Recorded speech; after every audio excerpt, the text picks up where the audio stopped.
In the financial crisis, Europe is leading the way towards a global solution. Et début septembre, le président des États-Unis et l'Europe ont donc proposé plusieurs sommets à partir de la mi-novembre qui porteront sur une nouvelle régulation, une nouvelle gouvernance mondiale. Today, Europe can propose the principles and rules that will shape a new global order. Je veux dire que la crise appelle à la réforme des institutions européennes. La crise appelle à ce que l'Europe puisse apporter une réponse aussi puissante et aussi rapide que tel autre ensemble mondial, comme les États-Unis, ont pu le faire face au drame qu'a représenté la crise financière. The kind of occasion where the crisis calls into question old certainties and minds are more open to change. These are very special moments. The goal should be to devise a system of global financial governance adapted to the challenges of the 21st century.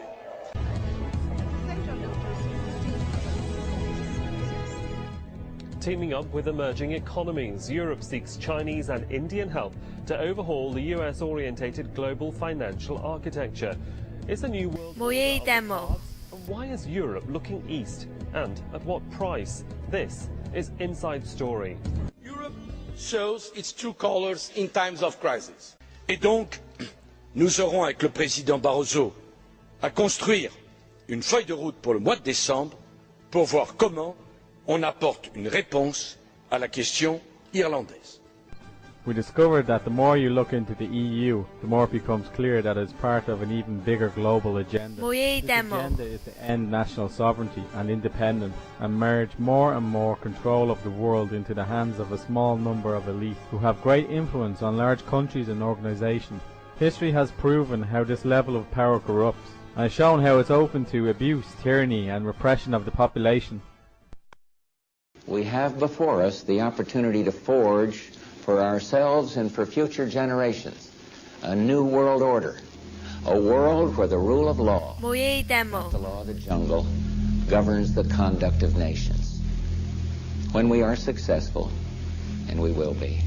Part of the bigger agenda for a global union by 2018, because there already exists the African Union, the Pacific Asian Union, the European Union, and the recently signed North American Union. It was signed in 2005 that links Canada, Mexico and America together. Where all the sovereignty of all the countries have gone. That's been signed away. The new currency in the North American Union is the Amero.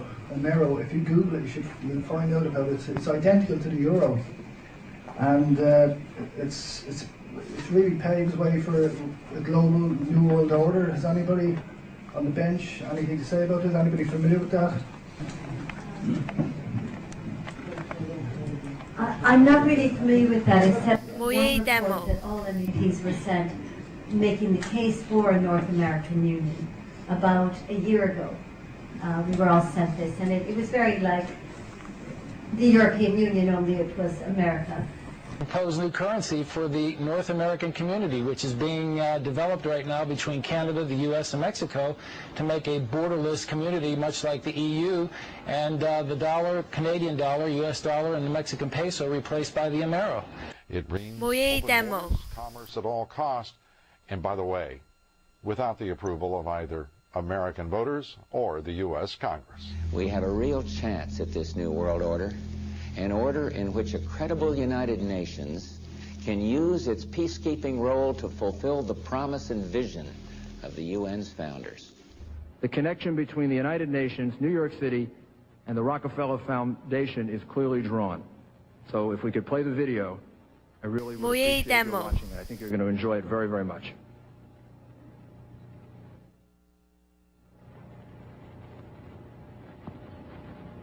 On the eve of the 50th anniversary of the United Nations, it is important to recognize more than just an event. From the early history of the United Nations, the Rockefeller family embodied of those years. The gift of a site by John D. Rockefeller Jr. for a permanent world capital in New York. We were all given a big report, towards the North American Union. And who did that come from?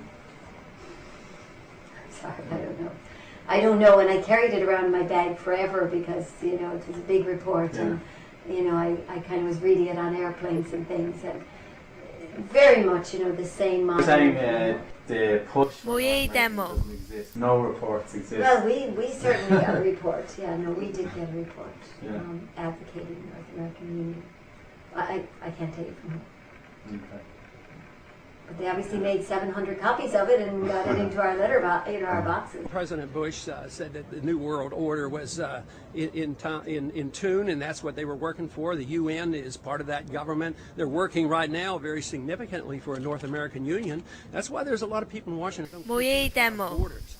They have a philosophic belief that national sovereignty is not important. It's also the reason I have made very strong suggestion that we need not be in the United Nations for our national security. And the Rockefeller family's commitment to the United Nations did not end with this exceptional gift. It continues to the present day, and it is personified by David Rockefeller, whom we honor. The World Federalist Association, or WFA, is one of the largest organizations that openly promote world government. Periodically, the WFA extends a Global Governance Award to a prominent individual pushing for the same goal. Former CBS anchorman Walter Cronkite was among the recipients of the WFA award. Thank you very much.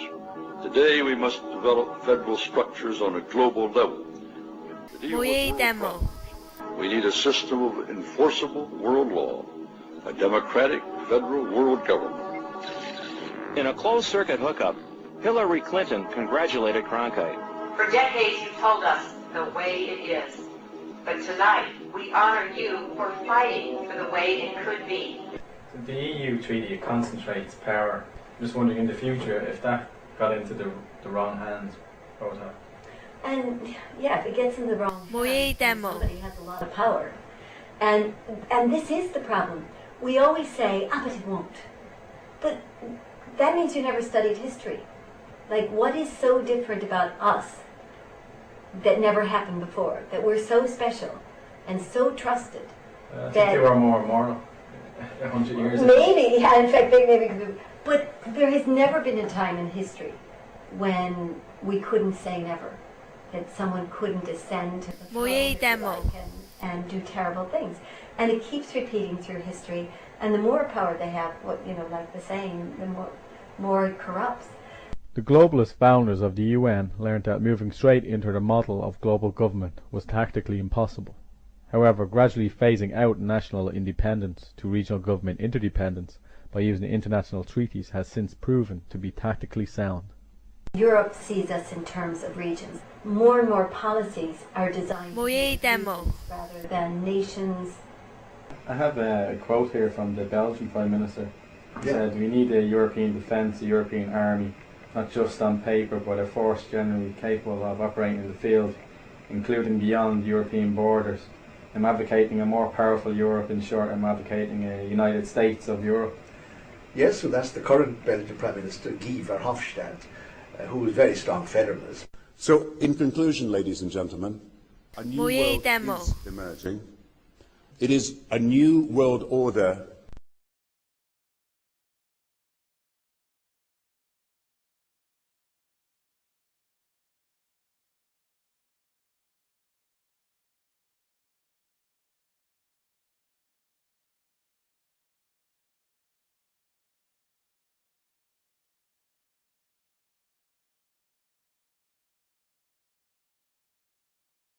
모예의 데모